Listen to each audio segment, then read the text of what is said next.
Welcome back to my channel. For tonight's project, you are going to need a charm pack or 5-inch squares that you cut. You're going to want a solid, or you can use a printed coordinating fabric.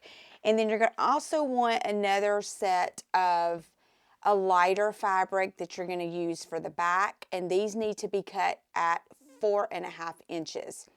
You will need 20 of each of your 5-inch squares and 20 of each of your 4.5-inch squares. You need a yard of your coordinating lining fabric, and you also will need some Pellon flex foam, and the one that I am using is the 79F2, and it has the fusible glue on one side so that if you want to press it to your project, you can. So for this tutorial, we are going to be learning how to make the puff blocks that you can use for either piecing a quilt or into another kind of project. The one that I am working on is actually for making a bag that you can actually carry and use to put things in.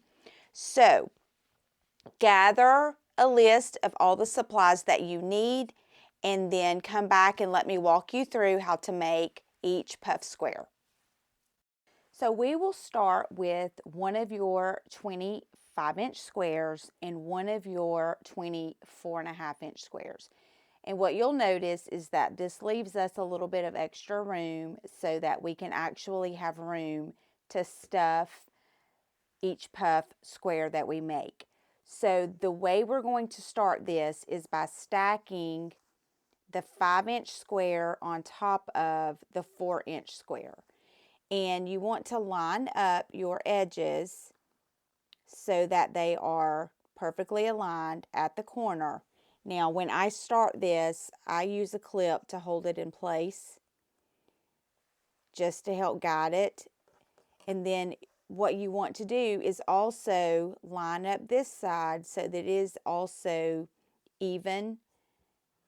And then you're going to have this excess bulk here, which is exactly what you want. Now, if you want your bulk to come to the end, then you can pull that so that you can tuck it at the very end of where the square is going to close up for that side. Or if you want, you can make yours close up in the middle. It doesn't matter, just be consistent with whichever method you choose. So you're going to just fold over that extra bulk and hold that in place. You want to do that around 3 sides of your square, because we're going to sew 3 of these together to give us what we need in order to sew and stuff with one side open.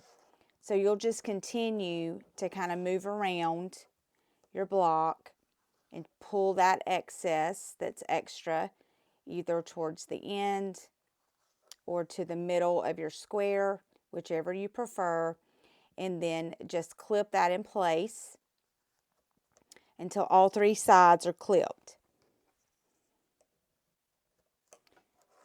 So we will sew around 3 sides.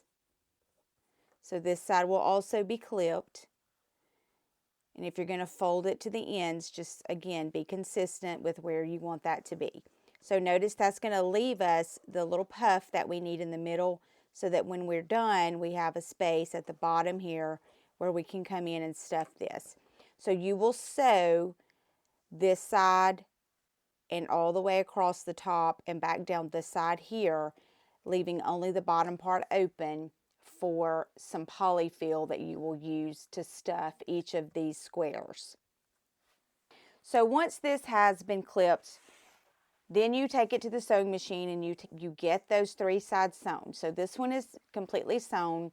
So now we have this one opening that we need, and this is where we want to utilize the opening to actually stuff it with polyfill. Now, for this project, I am doing a bag, and so I actually have used pretty much 3/4 of the polyfill bag that I bought. So if you don't know what the polyfill is, I can show you the packaging for it, but mine is about empty from the project. But you can just stuff this just enough to make sure you kind of push down into your corners, and then, you know, leave room where you have room to sew, because you can kind of spread it out. You know, you want it to be kind of like a fluffy pillow, and just enough that you can actually still seal it up without having too much space.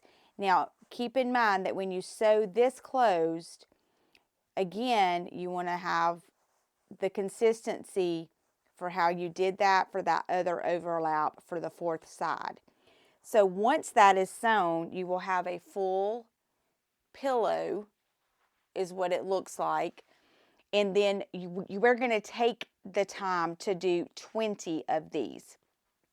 So when you finish, you will have multiple pillows that you have, you know, put together, that you've stuffed, and that you're going to sew and piece together.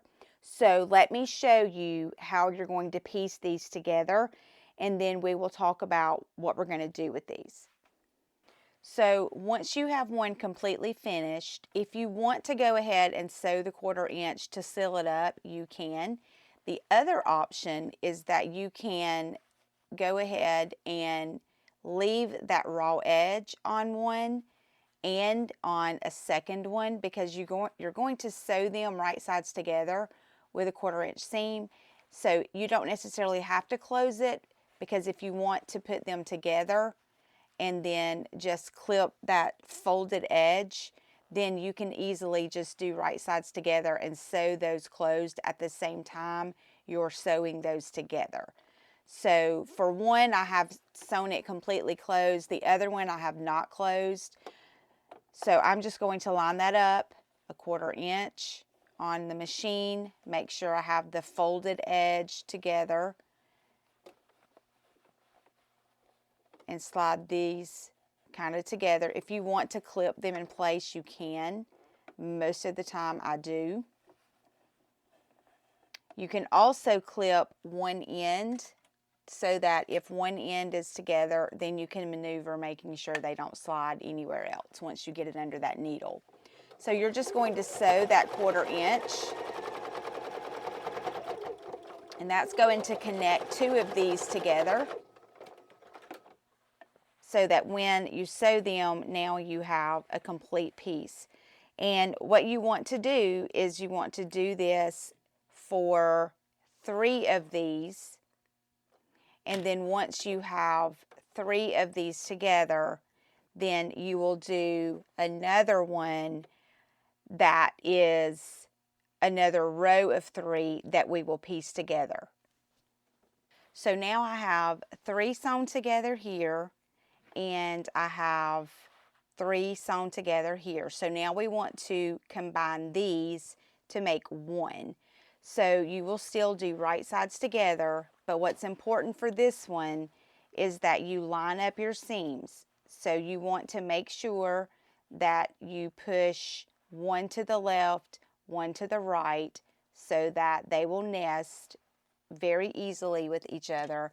And then I just put a clip and hold it in place for both of those. And so I'm just lining up my seams, pushing one to the left, one to the right, so that those are nested.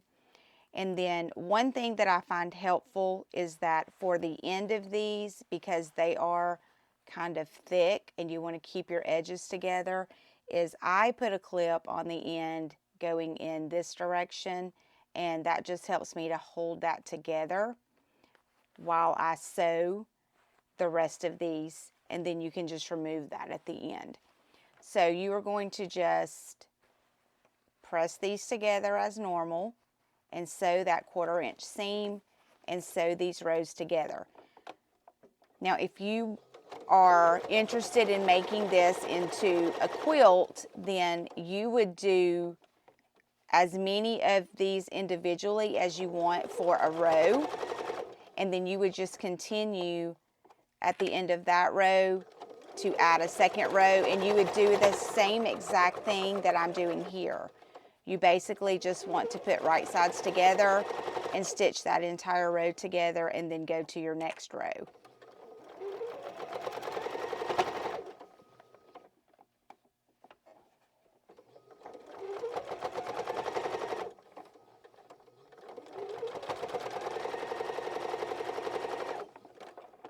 And you don't have to worry about back stitching for this part, because we are going to put this together to make a bag.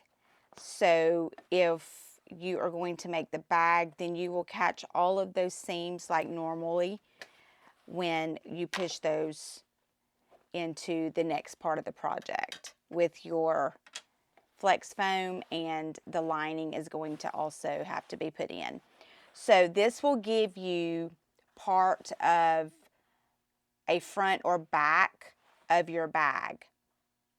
For the tutorial this week, I'm going to just have you make all 20 of your puff blocks, because I want to make sure you have enough time. I know there has been crazy weather across the entire United States this past week and weekend. Some people are not able to get out and get supplies and do things. So if you have these at home and you still have power and you want to get a jump start, you can at least make all of these. You will see that what we are going to end up doing is have a front, and then we will have two that will be ends that we will attach to both sides of one of these with flex foam. And so this is going to give us our front part of our bag and the two sides, and then we will have a back piece for our bag. And what we'll do in the next tutorial is we'll talk about how to get that adhered to your flex foam so that you can start piecing the bag together.